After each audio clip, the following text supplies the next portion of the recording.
जय हिंद दोस्तों जैसा कि आपको पता ही है कि OROP 2 में विसंगतियों को लेकर के, इक्वल MSP की मांग को लेकर के, पेंशन में सुधारों की मांग को लेकर के देश के कई भूतपूर्व सैनिक संगठन कई तरीकों से सरकार के सामने अपनी मांग रख रहे हैं। और दोस्तों, इन भूतपूर्व सैनिक संगठनों में मैं आज ऐसे भूतपूर्व सैनिक संगठन का जिक्र करना चाहूंगा जो हर प्रकार से अपनी मांगों को सरकार के सामने रख रहे हैं। चाहे धरना प्रदर्शन हो, चाहे प्रधानमंत्री रक्षा मंत्री जी को ज्ञापन देना हो, चाहे जेसीओ जवानों के इक्वल MSP उनके पेंशन संबंधित मामलों को लेकर के कोर्ट में केस लड़ना हो, चाहे PMO के लिए पोस्ट कार्ड अभियान चलाना हो, या फिर रक्षा मंत्री डिफेंस सेक्रेटरी से मुलाकात करके लिखित में ज्ञापन देना हो, उनसे चर्चा करना हो जेसीओ जवानों की पेंशन OROP या MSP के संबंध में, तो यह संगठन येन केन प्रकारेण जेसीओ जवानों की मांगों को लेकर के संघर्षरत है। आप देख रहे होंगे, joint secretary ministry of defence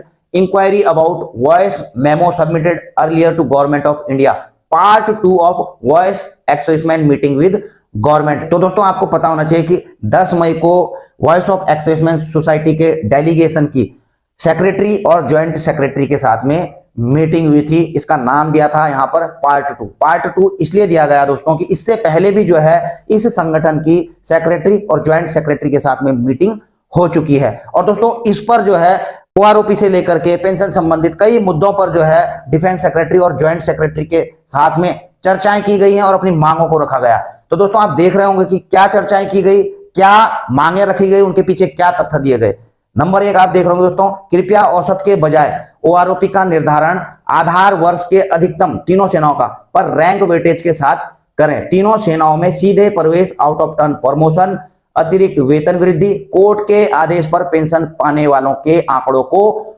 OROP निर्धारण में लिया जाए। MACP के आंकड़े को उनकी सेवानिवृत्ति के समय धारित मूल रैंक में गिना जाना चाहिए। जी हाँ दोस्तों, जैसा कि आपको पता ही है कि OROP का जो फॉर्मूला है वह होता है किसी भी एक वर्ष को लेकर के जो एवरेज पेंशन होती है, तो एवरेज पेंशन लिया जाता है, सबसे ज्यादा और कम का एवरेज लिया जाता है और OROP से जो है पेंशन रिवाइज कर दी जाती है। तो यहां पर जो है इन्होंने मांग की है कि OROP का जो निर्धारण है वह जो है आधार वर्ष के जो अधिकतम सैलरी है तो उस पर जो है रैंक वेटेज के साथ में मिलना चाहिए, ना कि एवरेज के आधार पर। और तीनों सेनाओं में direct entry, out of turn promotion और अतिरिक्त वेतन वृद्धि और कोर्ट के आदेश पर जिनको भी पेंशन मिल रही है तो उनके आंकड़ों को भी जो है OROP के निर्धारण में, यानी कि उनके लिए भी OROP लागू किया जाना चाहिए। और दूसरा पॉइंट है दोस्तों, जिस भी रैंक और सेवा काल का लाइफ डेटा नहीं मिला उनको लोअर रैंक और लोअर सेवा काल से प्रोटेक्ट किया गया। इसका नतीजा यह हुआ कि ऑनरी नायक को सिपाही, ऑनरी हवलदार को नायक और ऑनरी नायब सूबेदार का OROP हवलदार के बराबर कर दिया गया। इनकी पेंशन जिस रैंक का ऑनरी मिला उसी रैंक का पेंशन दिया जाए। जी हाँ दोस्तों, यहां पर यह मांग है, जैसे कि आपको पता है कि OROP 2 में एवरेज पेंशन लिया गया बेस ईयर 2018 को मान करके, और 2018 में अगर किसी रैंक का लाइव डेटा नहीं मिला तो वहां पर जो है कई रैंक्स को नुकसान हुआ है, जैसा कि यहां पर बताया गया है। तो इनकी यह मांग है कि जैसे ऑनरी रैंक होता है, ऑनरी नायक होता है, ऑनरी हवलदार या ऑनरी नायब सूबेदार होता है, तो उनको जो है जो सबसेंट रैंक है, जैसे ऑनरी नायब सूबेदार है तो उनको नायब सूबेदार के बराबर, ऑनरी हवलदार है तो उनको हवलदार के बराबर जो है उनकी पेंशन फिक्स की जानी चाहिए। अगला देख रहे होंगे दोस्तों, PCDA सर्कुलर 503 के तर्ज पर न्यूनतम गारंटी लिबराइज पेंशन,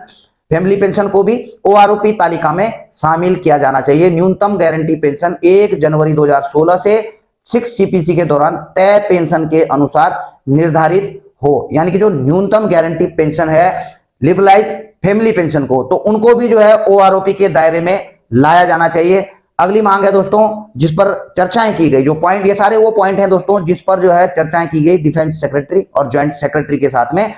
सभी प्रकार की विकलांगता पेंशन समान हो और किसी भी हालत में अधिकारियों और जवानों के बीच का अनुपात 1.66 या 1:67 से अधिक नहीं होना चाहिए, जो चौथे और 5वें वेतन आयोग के दौरान प्रभावी था। 15 साल सेवा से पहले इनवैलिड हुए सैनिकों को सर्विस एलिमेंट और डिसेबिलिटी एलिमेंट 15 वर्ष की सेवा के बराबर होना चाहिए। जी दोस्तों, यहां पर यह मांग की है जो डिसेबिलिटी पेंशन मिलती है वह जो है सभी की समान होना चाहिए, और जो चौथे और पांचवें वेतन आयोग के दौरान जो अधिकारियों और जवानों को जिस हिसाब से, जिस रेशो से जो है, जिस अनुपात से डिसेबिलिटी पेंशन मिलती थी, तो उस हिसाब से मिलनी चाहिए। और जो 15 साल से पहले इनवैलिड आउट हो जाते हैं तो उनको मिनिमम जो है 15 साल की पेंशन पर जो है फिक्स किया जाना चाहिए। अगला आप देख रहे होंगे, जिस ट्रेड को 1 जनवरी 2016 से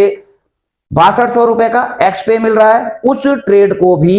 को जो 1 जनवरी 2016 से पहले सेवानिवृत्त है 6200 वाले ओआरओपी टेबल में रखा जाए। जैसे कि आपको पता है एक्स ग्रुप वाले हैं जो प्री 2016 हैं, उनको जो है 7 नंबर टेबल में रखा गया है, जबकि जो 1 जनवरी 2016 के बाद एक्स ग्रुप के आए हैं, सेम डिप्लोमा होल्डर हैं, लेकिन उनको जो है टेबल नंबर 8 में रखा गया, तो इनको जो है एक ही में रखा जाना चाहिए, यह मांग की गई है। छठवें में देख रहे हैं, प्रारंभिक सैनिक सेवा 17 साल की है और सेना नियम 13.3.3.4 को ओआरओपी की शर्त के साथ 7 जून 17 को जोड़ा गया था, जो कि ओआरओपी के मूल पत्र 7 नवंबर 2015 का हिस्सा नहीं था। इसलिए इस नियम के तहत डिस्चार्ज हुए सैनिकों को इसका लाभ दिया जाए। तो इन्होंने कहा है कि जो प्रारंभिक सेवा है सैनिकों की, वह होती है 17 साल। तो जिन भी जवानों ने 17 साल सर्विस कर दी है, चाहे वो प्री मैच्योर रिटायर क्यों नहीं है, तो उनको जो है ऑन रिक्वेस्ट, जैसे कि आपको पता है कि 7 जून 2017 को जो है इसमें कॉरिजेंडम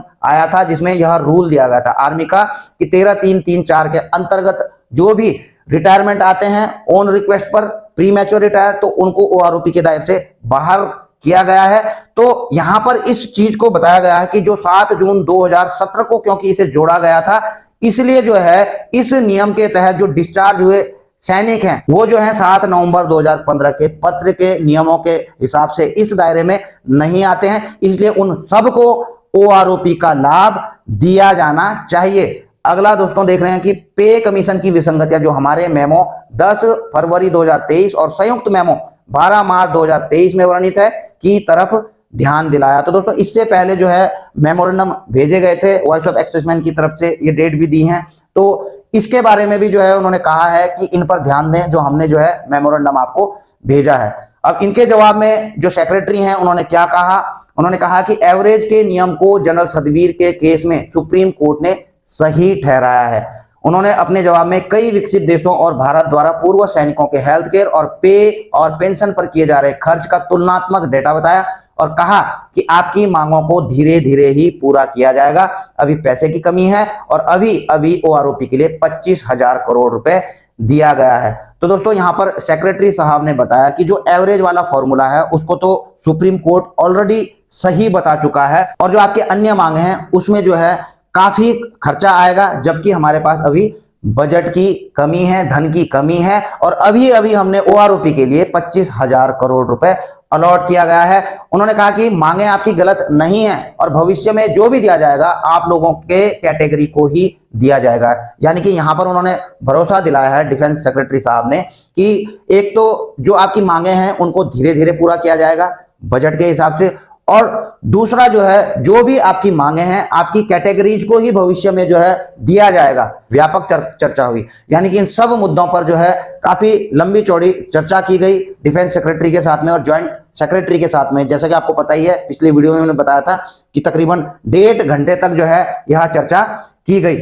अशोक ठाकुर ने अंत में कहा कि रक्षा मंत्री जी के कहने में हम लोग दोबारा आपसे मिल रहे हैं। तो जो सेक्रेटरी थे उन्होंने कहा कि रक्षा मंत्री जी ने हमें निर्देश दिए थे आपके संगठन से इस मामले में दोबारा से मिलने के लिए और आप हमारी मांगों को संबंधित विभाग को भेजें, आगे रक्षा मंत्री जी और पीएमओ से बात किया जाएगा। यानी कि इन्होंने कहा है कि आपकी जो भी मांगे हैं हमारे डिपार्टमेंट को भेजिए और इस संबंध में रक्षा मंत्री जी और पीएमओ से बात की जाएगी। इस पर ज्वाइंट सेक्रेटरी ने कहा कि वॉइस ऑफ एक्सप्रेसमैन सोसाइटी का अगर मेमो की कॉपी एक्स्ट्रा है तो दे दे, अगर नहीं तो अपने ऑफिस से निकाल कर ले लूंगा। यह भी कहा कि मैं और ज्वाइंट सेक्रेटरी डिस्कस कर लें कि क्या किया जा सकता है। तो इसका मतलब दोस्तों जो डिफेंस सेक्रेटरी हैं और ज्वाइंट सेक्रेटरी हैं इन चीजों पर आपस में जो है डिस्कशन कर लेंगे, उसके बाद जो है इन पॉइंट्स को रक्षा मंत्री जी के सामने रखा जाएगा। सही तथ्य यह है कि ओआरओपी पर पीएमओ ही कुछ कर सकते हैं, इसलिए पोस्ट कार्ड ड्राइव का हिस्सा बने और पूरे देश में प्रत्येक पूर्व सैनिकों की तरफ से लाखों पोस्ट कार्ड प्रधानमंत्री जी को भेजा जाए। ड्राफ्ट पहले ही सर्कुलेट में है। इसके बाद 6 अगस्त 2023 को रामलीला मैदान में अपनी मांगों के समर्थन में लाखों की संख्या में परिवार सहित प्रदर्शन के लिए तैयार रहें। तो दोस्तों यह जो है वीर बहादुर सिंह जी जो नेशनल कोऑर्डिनेटर हैं वॉइस ऑफ एक्सेसमेंट सोसाइटी के, तो उन्होंने जो है सभी एक्सेस मैनों से यह गुजारिश की है कि कृपया जो है जो इन्होंने पोस्ट कार्ड अभियान चलाया है पीएमओ ऑफिस को भेजने के लिए, तो सभी से गुजारिश की है कि आप सभी जो है पोस्ट कार्ड भेजें पीएमओ ऑफिस के लिए। और 6 अगस्त 2023 को जो रामलीला मैदान में प्रदर्शन किया जा रहा है, तो आप सभी जो है परिवार सहित इसमें शामिल होने के लिए भी उन्होंने सभी से आह्वान किया है। तो दोस्तों इन सभी जानकारियों के साथ मैं अपनी वीडियो को यहीं पर समाप्त करता हूं। जल्द मिलेंगे नई वीडियो में नई जानकारी के साथ। जय हिंद, वंदे मातरम।